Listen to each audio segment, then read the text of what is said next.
Hello everyone, welcome back on my YouTube channel Simran oil. So guys, आज हम बात करने वाले हैं बेसिकली राइटिंग टास्क 2 का template to what extent do you agree और डिसअग्री के ऊपर। आई होप सो वीडियो आपको काफ़ी अच्छी लगेगी। सो अगर आप इस टेम्पलेट को यूज़ करते हो तो डेफिनेटली जो भी आपके रिक्वायर्ड बैंड स्कोर है वो ज़रूर आ जाएंगे। सो ऑनलाइन क्लासेस के लिए इस गिवन नंबर के ऊपर टेक्स्ट कर सकते हो। सिंगल मॉड्यूल को भी आप लोग ज्वाइन कर सकते हो। सो सबसे पहले ये जो हमारा होता है to what extent do you agree और डिसअग्री, इसमें हमारे 3 पैराग्राफ्स बने होते हैं। ये हम सभी को पता है। देखो, जब हमने अग्री साइड जाना होता है, ठीक है, पहले मैं बात करूँगी टेम्पलेट अग्री साइड वाला जो होगा तब हमने कैसे लिखना है। तो सबसे पहले इंट्रोडक्शन को शुरू करना है। It is considered by some indigenous that, इतनी लाइन लिख के दैट तक ये आपने सेम लिखनी है। फिर उसके बाद जो भी क्वेश्चन होगा उसको आपने रीफ्रेज करना है, ठीक है। फिर उसके बाद थीसिस लाइन आएगी। I largely agree with this said notion because, कि मैं इससे क्या हूँ, ज़्यादा अग्री हूँ। जो आइडिया BP2 में लिखोगे वो यहाँ पर आएगा, और जो आइडिया आप BP3 में लिखोगे वो आपने यहाँ पे लिखना है, ठीक है। अगर आप थीसिस लाइन में अग्री हो, तो आपका जो BP बनेगा, BP1, वो डिसअग्रीमेंट के ऊपर बनेगा। आप देख सकते हो यहाँ पे, ठीक है। तो BP1 को हमने कैसे शुरू करना है, टू कमेंट्स विद डिसअग्रीमेंट, उसके बाद comma, the first and foremost reason is, यहाँ पे आपका आ जाएगा आइडिया। टू एक्सप्लेन इट का यूज़ करके अपने आइडिया को आपने 3-4 लाइन में अच्छे से एक्सप्लेन करना है। अब यहाँ भी आपके स्कोर बहुत डिपेंड करेंगे कि आप एक्सप्लेन कैसे करते हो। एक्सप्लेन के ऊपर थोड़ा सा काम कर लेना, स्कोर बहुत ही अच्छा है वो आ जाएगा। अगर आपकी एक्सप्लेनेशन नहीं अच्छी है, ठीक है, अगर आप इस टेम्पलेट को यूज़ करते हो तो आपके इजीली 6.5 तक आ जाएंगे। और जिसकी एक्सप्लेनेशन अच्छी है और इस टेम्पलेट का भी यूज़ करता है तो ईज़िली 8+ तक आपका स्कोर है वो डेफिनेटली आ जाएगा। उसके बाद रिज़ल्ट हैंस लिख के मैंने अपना रिज़ल्ट देना है। देन BP2 को शुरू करने के लिए मैंने लिखा मूविंग टुवर्ड्स अग्रीमेंट, कि अब हम अग्रीमेंट की तरफ मूव कर रहे हैं। There are multifarious causes behind this given statement, बहुत सारे कारण हैं इसके पीछे, but the prominent one is लिखकर फिर यहाँ पे अपना क्या लिखना है, आपने आइडिया लिखना है। इन अदर वर्ड्स का यूज़ करके आपने अपने आइडिया को अच्छे से 3-4 लाइन में एक्सप्लेन करना है। देन उसके बाद जाएगी हमारी एग्जाम्पल के लिए फॉर एग्जाम्पल का सबसे पहले कनेक्ट लगाया, फिर उसके बाद कॉमा।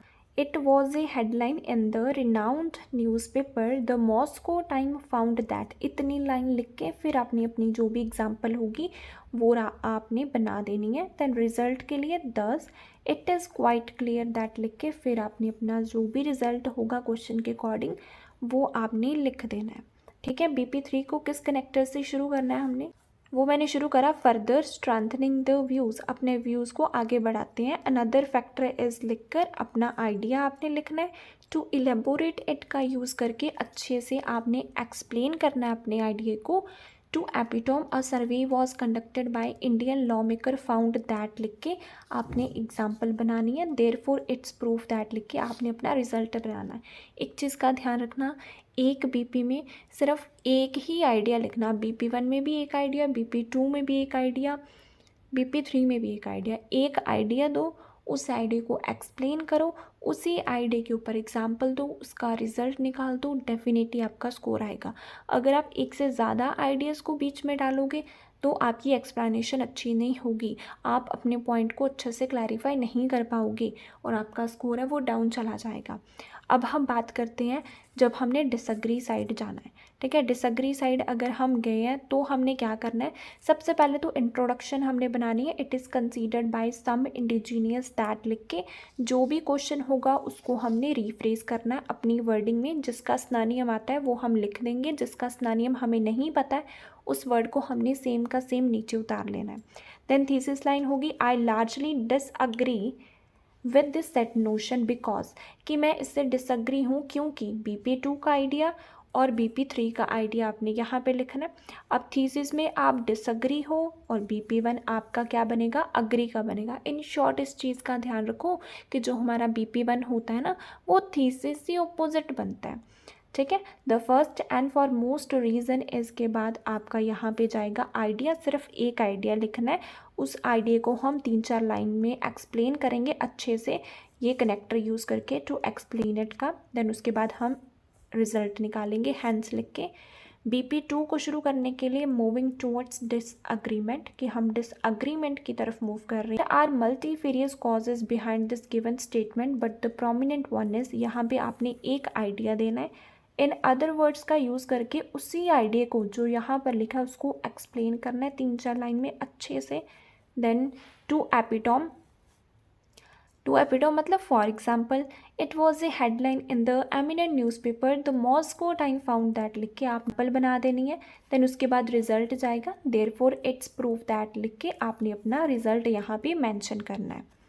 के लिए फर्दर स्ट्रेंथनिंग द व्यूज़, अपने व्यूज़ को आगे हम एक्सप्लेन करते हैं। अनदर फैक्टर इज लिख के आपने BP3 का आइडिया लिखना है।